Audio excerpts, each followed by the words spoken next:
Alright, let's do the answer for the catch me if you can scenario. So you can see I already have the two objects set up. I calculated the slope, which would be the velocity of the red car, object 2 I believe it was, and it's still the same as it was before, so nothing new with that. This blue object down here, object 3, don't get confused, even though it's in the bottom quadrant, it actually still has a positive slope, a positive velocity. So again, apologize for the shadows, but let's go ahead and solve for that. So again, we're going to take the change in positions, final position being 0, minus, we're actually going to subtract a negative position.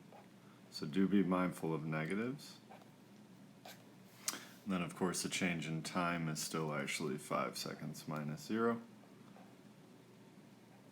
And we get a velocity that ends up being 5/5, so it's actually +1. Alright, remember you subtracted a negative, so that actually was a positive displacement of 5 divided by the positive time. So the goal was where will they meet and at what time. You can predict it with the graph. Of course, if I try to kind of see where these converge, it'd be somewhere way over here. So it's definitely a pretty long time until they meet, and it's also going to be some positive position. I don't know exactly what it is. It's definitely going to be higher than 5 meters though, because of course this red one slope is going to go more positive.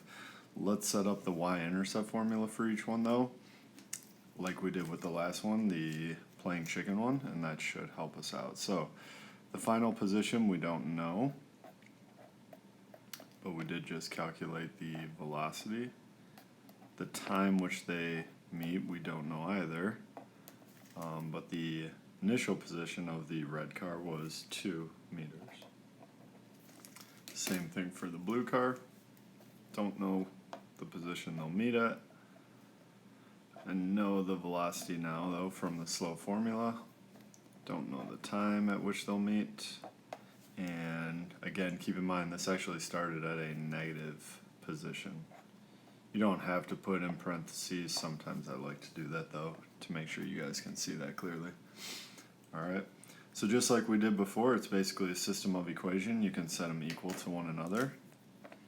So I've got 0.6 meters per second multiplied by time plus 2 meters equals 1 meter per second multiplied by time minus 5 meters.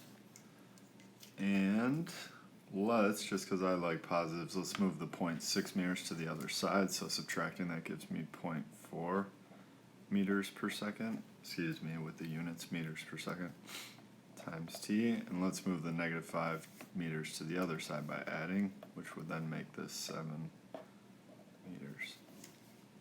Alright, so the time then ends up being 7 divided by 0.4, which off the top of my head I don't know, so let me get my calculator.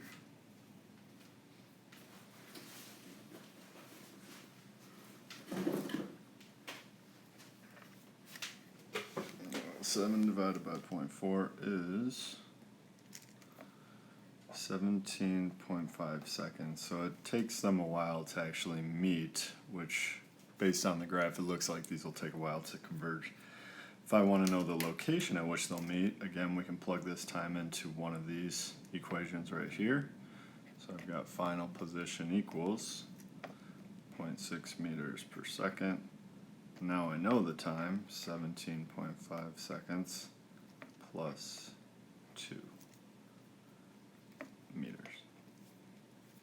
Alright, again you could plug it into the other equation as well if you wanted to. Let's go ahead and solve this out though. I've got 0.6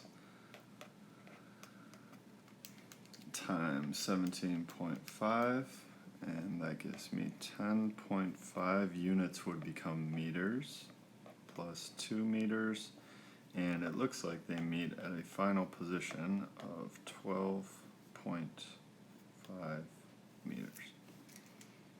Alright, so I've got the position they'll meet at, and also the time.